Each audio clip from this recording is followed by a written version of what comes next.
আর তোমাকে পরিষদ এটা গঠন করে দিচ্ছি। সামনে আমি নর্থ বেঙ্গলে মিটিং করে এই ইউনিয়নের যা ভালো মন্দ জনসাধারণ আছে তাদের জন্য আমরা কাজ করব, আর তুমি তাদের কাজ করবে। আর আমি প্রতিনিধিদেরকে বলবো যে আমি এইবারকার নির্বাচনের ইশতেহারের একটা চেয়ারম্যান দেব। এই চেয়ারম্যানের কাছে অন্তত 14 কেন কয়েকটা ইউনিয়নের লোক ব্যাজ্যতি হবে না, আল্লাহ এই সম্মান তার দিচ্ছে। খালি ছেলেটা দেখে ভোট দেবো। আর ইমরান ভুট্টু সাহেবের ভাই, আমি চেয়ারম্যানের যোগ্যতার লোকের ছাড়া কোনো লোকের পাশে আমি জনগণকে লেলে দেব না, যাতে ইউনিয়ন আমার ভালো থাকে। আমি ভাইয়ের জন্য অ্যাডভার্টাইজ করব, আল্লাহর নাম নিয়ে আমি ইউনিয়নের থেকে বললাম। তার ইজ্জতের ব্যাপার, জনগণের ইজ্জতের ব্যাপার, ইউনিয়নের ব্যাপার, তার একটা ব্যক্তিগত ব্যাপার। তাকে যদি আমরা চেয়ারম্যান বানাতে পারি তাহলে আমার মনে হয় আমি 14 নম্বর ইনশাল্লাহ যত চেয়ারম্যানই থাক তার চা কাম আমরা বেশি করব, এটা আমার আশা। ইনশাল্লাহ আল্লাহ তৌফিক দান করুন। আগামীতে চেয়ারম্যান হিসেবে কে আসতেছে? আগামীতে চেয়ারম্যান হিসেবে আমরা নিযুক্ত করে দিচ্ছি ইমরান সাহেবকে।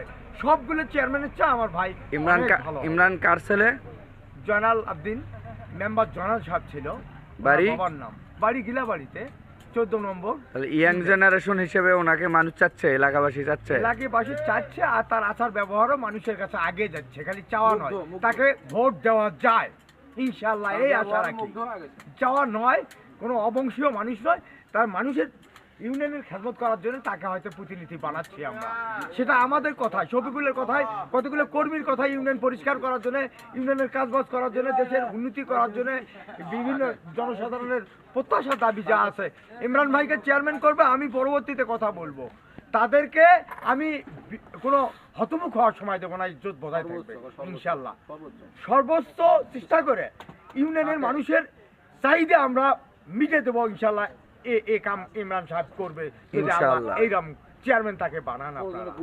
আমি আশা রাখবো যে ইমরান চেয়ারম্যান প্রতিনিধি হলে 14 নম্বর মানুষ তার সুরতটা দেখেই ভোট দেবে।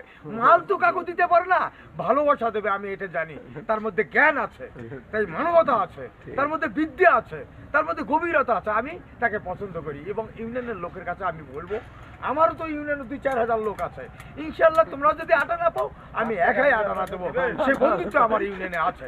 Good intermediate, good MA, good law, pending and law, you good North Bengal, you good morning.